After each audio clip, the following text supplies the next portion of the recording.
This is a recording of a training given by Mike James and Thomas Oakley from the Missouri Department of Elementary and Secondary Education. The start of this recording is slightly clipped. However, the speaker is simply going over the training objectives. Thank you for watching. Policies and MOUs in place so that if they do have a foster care student, that it's going to stay in their school of origin, that the transportation can be handled can be provided, arranged, and funded in a timely manner. And then we also make sure they have some kind of dispute resolution process in place, just in case there's disagreements, which happens from time to time with any relationship.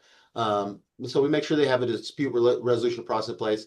And then we also really make sure that each school has a point of contact that is easily accessible for foster care parents, child welfare divisions, any other interested party knows who to contact with the schools. So that's kind of what we're going to go over today in a little bit of detail on each one of those things. Okay, and I may have missed it. You said MOU. What is an MOU? MOU is a memorandum of understanding that the schools would get into agreement with the child welfare division or the DFS, in which they would agree on who's going to share the costs or how they're going to share the costs for transportation for a foster care student who's going to remain in their school of origin. Great, thank you. No problem. Okay, go ahead and click the next one if you don't mind. This is basically mostly for our LEAs. I don't know if this applies to our local education authorities.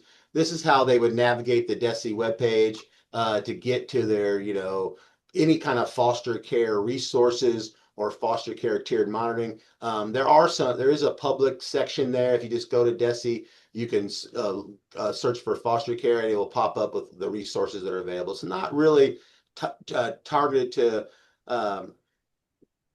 like child welfare services or foster care parents, more child to the school system. So you can just click through that if you like, the website navigation. Go to the next one. Yeah, and that just gives you like a visual of how to get to where you need to go if you want to go. It kind of tells you the places to click to get to some resources that you can use. You're more than welcome to check that at any time. Okay. And I can share these slides with the attendees? Yes, you may. Yep. Awesome. For sure. Yeah. All right. So basically, this foster care, as you guys probably noticed, it can be anything from a long-term placement to a 24-hour substitute placement. That a child is placed away from their parents or guardians, and that's when the child welfare agency takes the placement and is in charge of their care and responsibility. And so we make sure that it goes from there. We'll go over all these forms.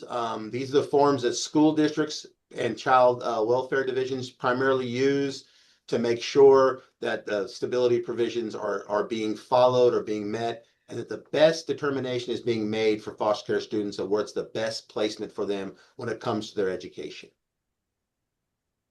Okay, click again, yeah.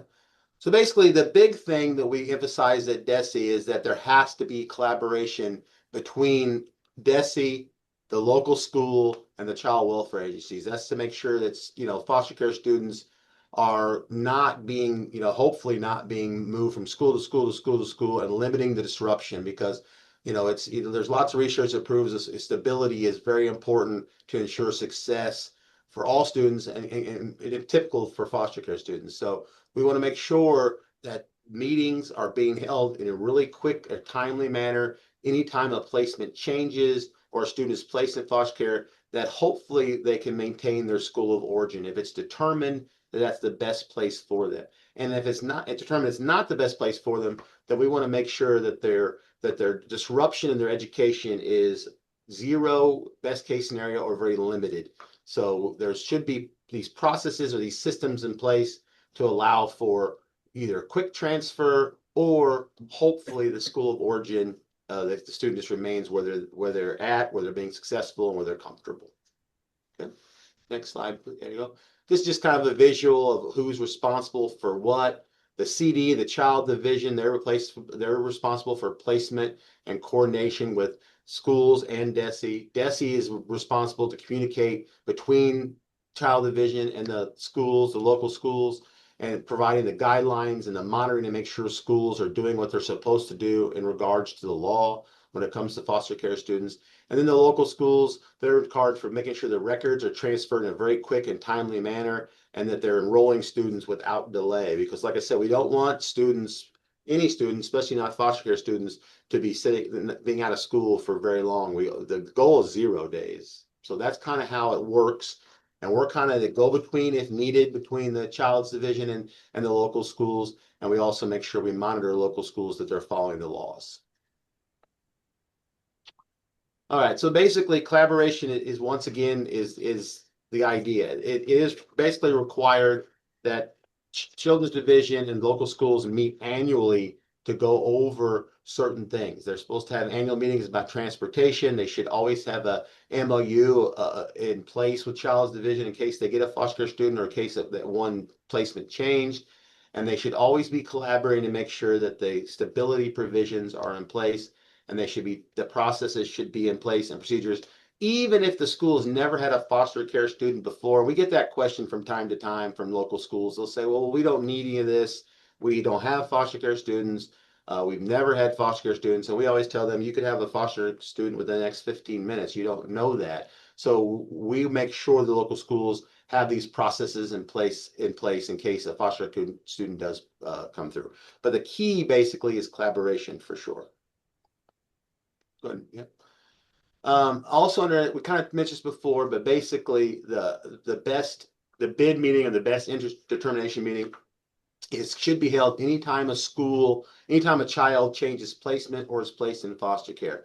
And then this between the children's division, the school of origin, the school of residency, and the parents, the child, possibly if it's appropriate, they will get together and they will determine what is the best place for that child to be. Obviously, most of the time, the goal for DESE is to keep in the school of origin if it's in their best interest.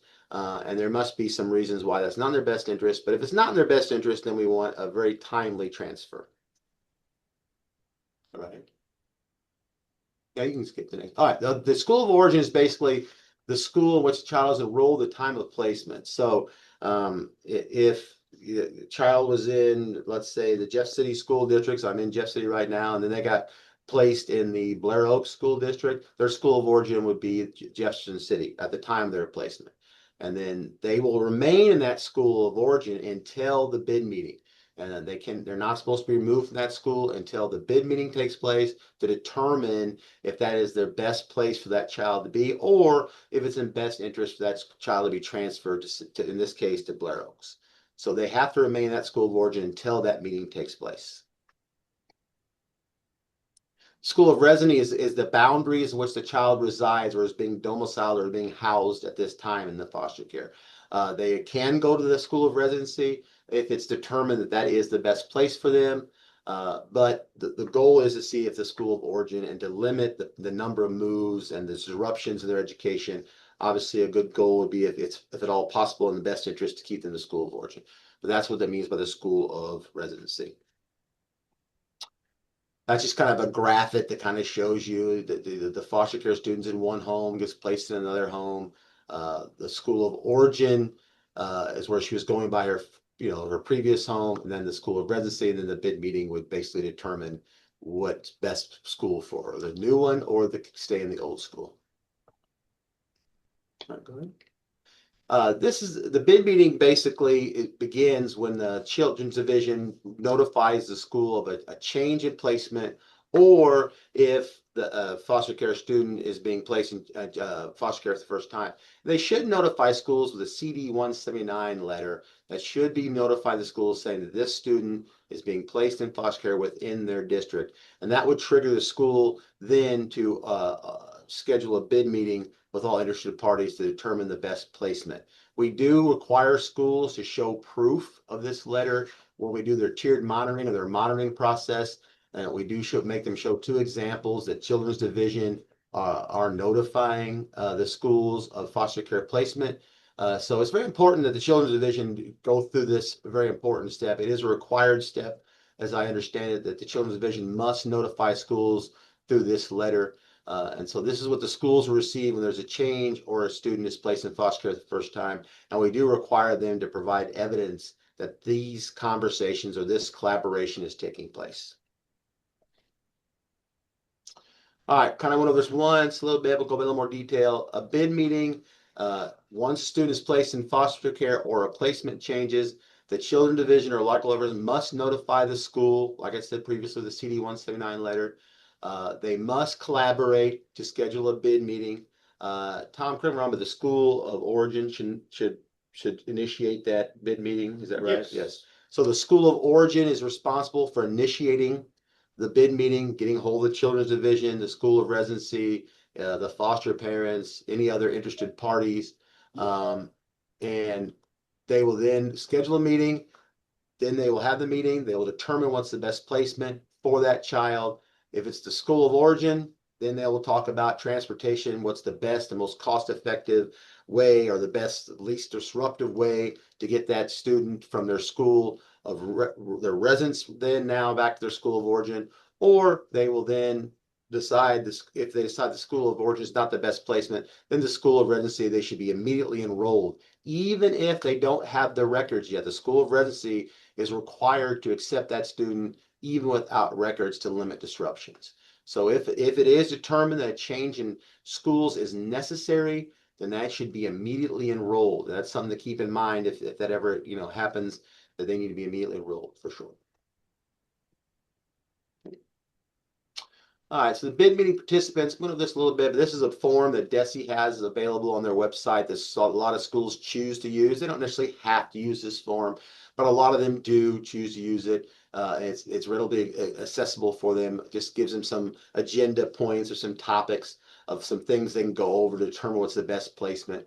The required participants, though, are child welfare representatives and school representatives. There can also be other people. There can be teachers, there can be principals, there can be counselors, there can be other decision makers. There could be their biological parents if they have some rights still. There's lots of people, depending on the age of the student, it could be the student themselves could be in the meeting. But you do have to have child welfare there, and you do have to have school representatives there to make the best determination for those students, what's best for them. Okay. All right, so there's a lot of factors that should be factored into what's best for the child. Obviously, they want to ask or at least find out what the preference of the child is.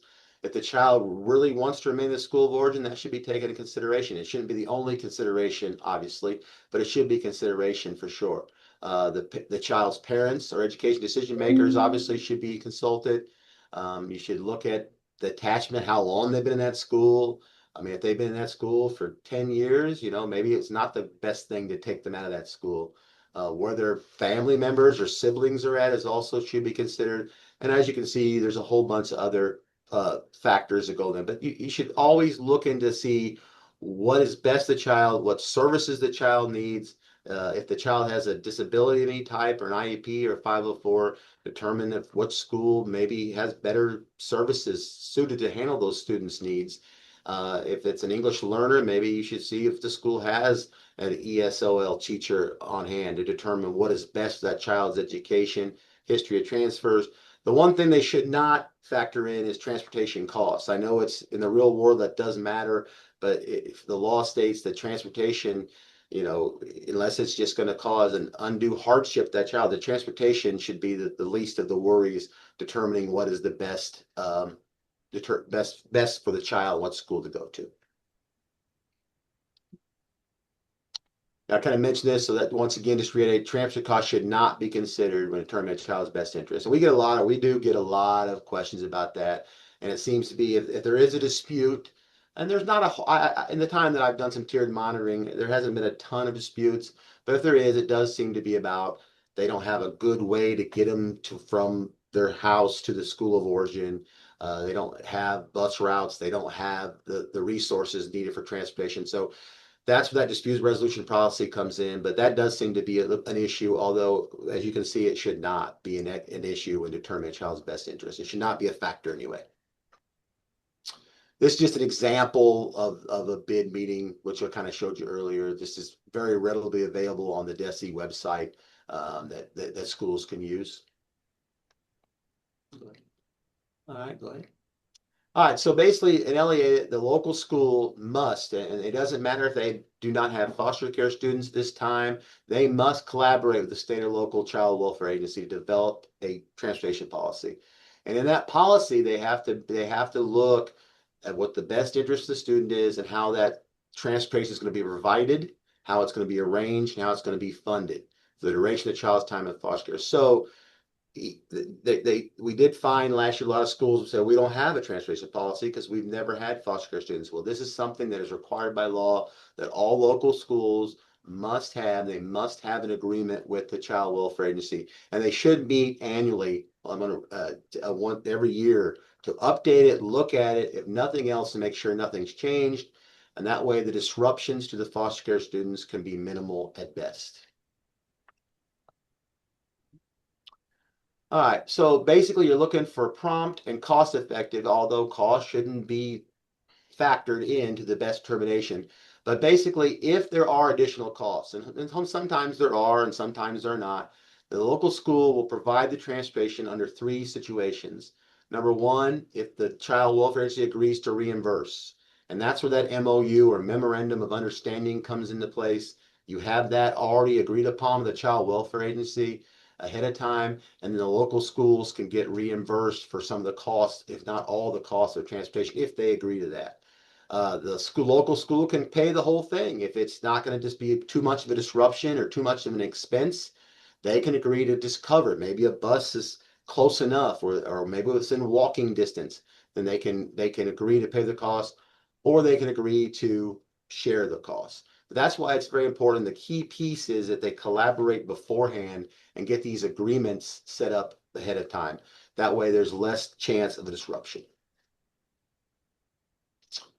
So basically, there are ways that I know some school districts are pretty creative how they do it. There are some no cost or low cost options, but maybe there's a school bus stop close. Maybe there's a school bus stop within walking distance. It's safe and the kid is old enough to handle that. I know a lot of schools in the larger urban areas use public transportation if the child is of appropriate age.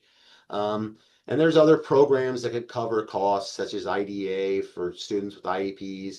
But the bottom line is the school of origin is responsible for transportation if that's where it's determined, in collaboration with the Children's Division, if that's where it's determined that that is the best place for that child to continue its education. All right, so I have seen situations. I just had one yesterday where the School of Residency, School of Origin, and the Child Welfare Division decided to split the cost 3-way. That is perfectly allowable. Just keep in mind the School of Origin is ultimately responsible. So there are lots of ways you can do it inter-district. Some people that live on the borders of the states do interstate placement possibilities. There's lots of things. And like I said, that's once again that transportation policy and that MOU. Doing all that beforehand is really important to limit disruptions to the foster care student. That's his example. Once again, DESE has most of these things that schools need readily available. This is an example of a transportation agreement that can be easily found and printed off or downloaded and then edited to fit the school's needs of the transportation agreement. So this is a district-wide transportation agreement that covers the 3 main objectives of transportation: arranged, provided, and funded. That when they have their meetings with Child Welfare Division, they can discuss, they can edit, they can alter, and then everybody signs off on it that they're agreed. DESE does require that school districts upload this to our website so we can check to make sure the local schools, regardless if they have foster care students in placement or not, have this agreement. We did find last year that a lot of schools simply didn't know, and so we're going to do a much better job this year of trying to make sure ahead of time that all schools know exactly what's required of them in regards to making sure that foster care student stability provisions are not violated. This is the MOU example of what the schools would send to the Child Welfare Division, explaining who's covering what costs and what agreement they're going to make about trying to share or reimburse costs for schools. I do know, talking to Child Welfare Division, that they do have to have an MOU with the local school for the local school to get reimbursed. So they cannot get any monies reimbursed unless they have a agreement ahead of time. So we've been trying to make that perfectly really clear to the schools too, that this is a step that they need to take with the Child Welfare Division to make sure the transportation is taken care of. All right. So then we have bid meetings, then obviously that leads to transportation. Then we're going to talk about what happens if there's conflict or disputes. Okay, so if there is a dispute, there should be a dispute resolution process. But just to understand, the Child Welfare Agency is the final decision maker. If for some reason the local school and the school of origin, the school of residency cannot make a decision or cannot come to an agreement, then it comes down to the Child Welfare Agency. They will determine what is best for that foster care student of what school to attend.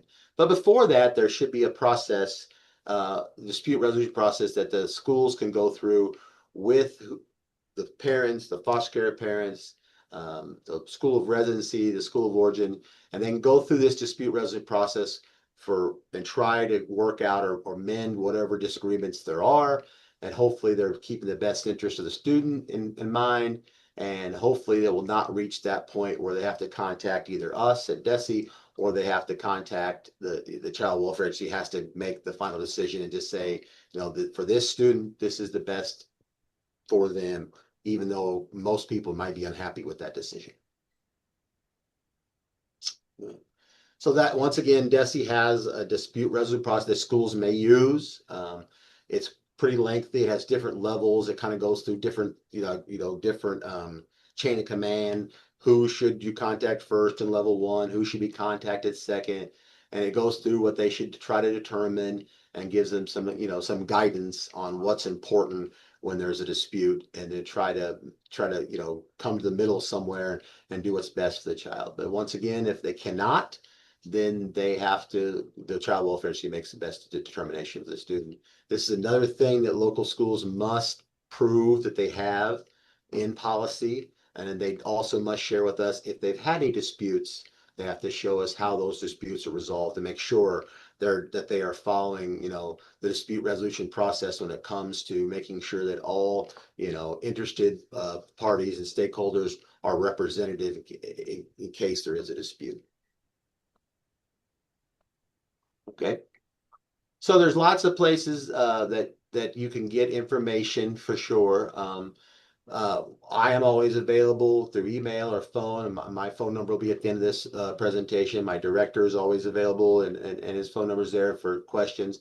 Every school should have a school point of contact for foster care that you can get a hold of. The Child Welfare Agencies have points of contact as well you can get a hold of. So feel free to reach out for sure. But our job at DESE is to monitor schools to make sure the students or stability provisions are being honored, they're keeping their policies in place, and that we monitor them every 3 years to make sure that everything is being provided, and so there's less disruptions to students as possible. We also provide professional development and try to help the schools and anyone else that asks us to understand stability provisions and what the law says in regards to foster care. All right, so basically this slide just kind of goes through the process of what should happen anytime there's a foster care deal. We kind of went through all this before, but the schools must collaborate with welfare agencies. They have to have a bid meeting. They have to document the bid meeting occurred. They have to do a really quick transfer of records if the students is going to be transferred to school of residency. They're allowed to share some data with us. They have to coordinate transportation costs. They have to manage bid disputes. And then they have to make sure, number one, that foster care students are enrolled and are regularly attending school in collaboration with children's division. So that's kind of what their responsibility is with us as a guide and a check or a monitor. All right, there's all kinds of these are just some resources of some things we talked about also on the links. There's some places, there's our website, there's Children's Division County Office. You can find if your county, who's in charge. There's also a link which will be updated next month, I believe, about the current school district foster care liaisons for each school. There's also a link there for what they call the foster care listserv. You can sign up and you can receive information from DESE, specifically tailored to foster care information. And then there's also a link for every form or template that we discussed today.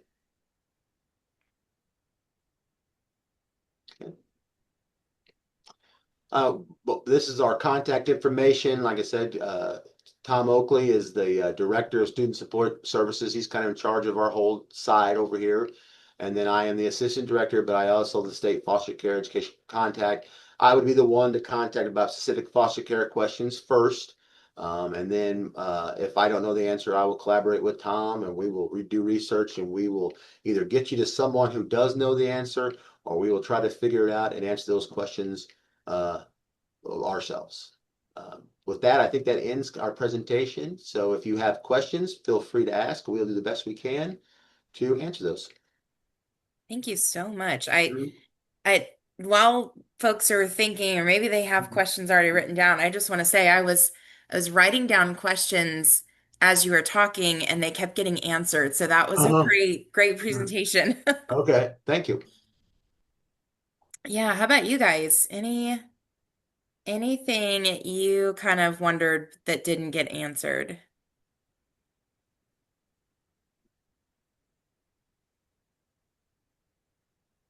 If a child comes from a different school district into your house because you're now in a different school district and they had different services at the school of origin, how would you go about doing that? Like the school has taken on the behavior plan, but the school doesn't have a behavior interventionist or things like that.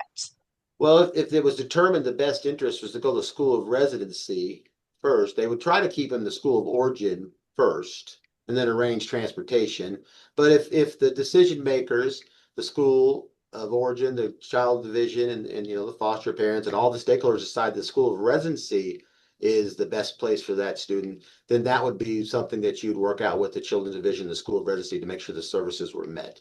But the idea would be before that happened that they would determine that the school of origin was not the best place. The school of residency would be the best place. Therefore, then they'd have to look at the individual needs and to try to, and they'd have to by law meet those needs. Okay, thank you.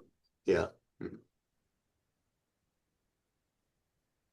And I just want to clarify too. I think I understood from the presentation that LEA is local education agency. Yeah. SEA is that state? State. Yes. Okay. Yes, that's exactly right. Yeah. Yeah. We were doing that the last time we did this presentation. We kept saying LEA and they kept thought it was local law enforcement or something. I was saying it wrong or something. I don't know. But yeah, the LEA is just the local schools. Yeah. And that would be like the district. Yes. Yeah. Yeah. Okay. Like Jeff City is an LEA public school. Yeah. Yeah, we used to call them districts, but the charter schools came along and charter schools do not have a district, so Mhm. we changed it to LEA. Yeah. That way it includes a charter school. Oh, that makes sense. And Yeah. I think I was confusing it with is there within an IEP meeting there's an LEA, which is like a liaison or something. Am I getting that wrong? I'm not 100% sure. I know our last meeting they were talking about was like a local, like a law enforcement agency is what they thought that they thought Elliot, the group I talked to last time, that was what they used for local or law enforcement agency. So they kept thinking we are talking about law enforcement agency, but it was actually Ah. local education authority. But so I tried this presentation to say local schools as much as possible. That's what Yeah. Mhm. Okay. Mhm. Yeah, anybody else? Has anybody been part of that process with the placement? Um, in getting that determination made on where the child will go to school. I think most of the placements that I've had, um, that's interesting. Most of the placements that I have had just came to me and we enrolled them in our local school district. There was never I'm trying to think back now, like why didn't we? Yeah. Should have it should have had a bid meeting and well, I think this was a bid meeting no matter what, but sometimes the placements are district to district, and so there would be really no reason to switch schools because they stay within that boundary.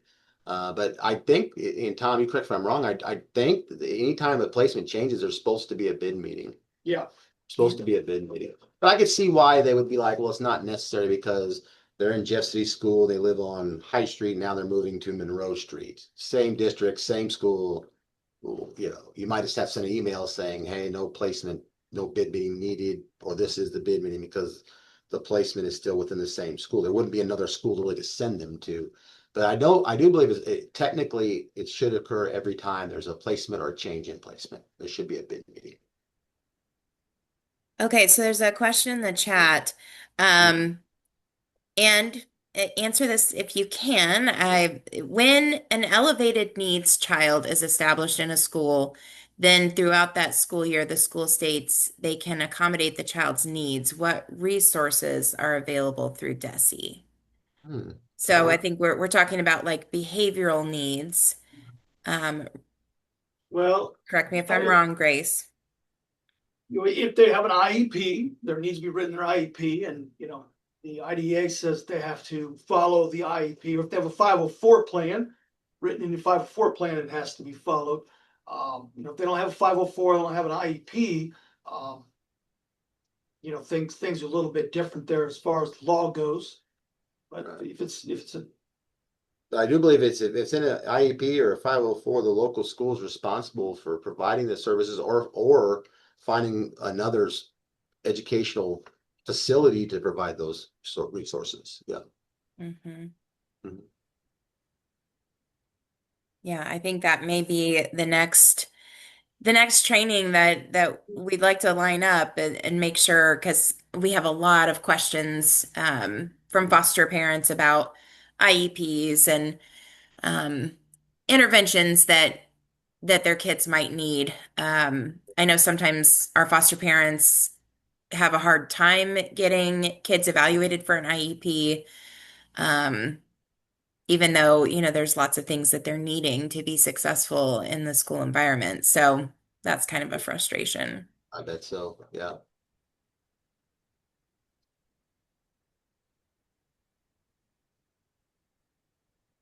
Any other questions?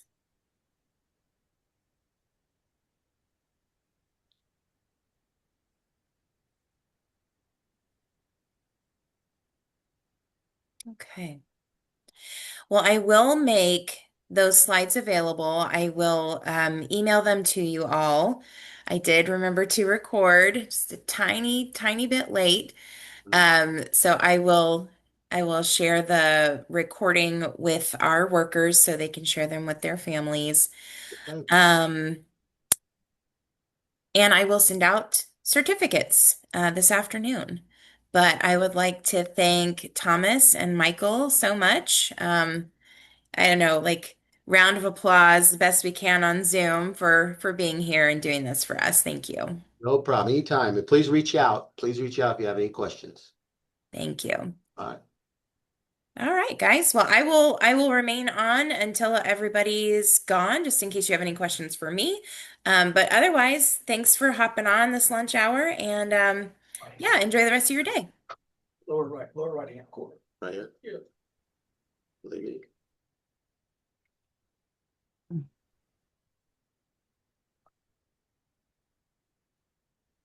Is there going to be a training on, I'm not sure how to put this, like our girls were educationally neglected. They're now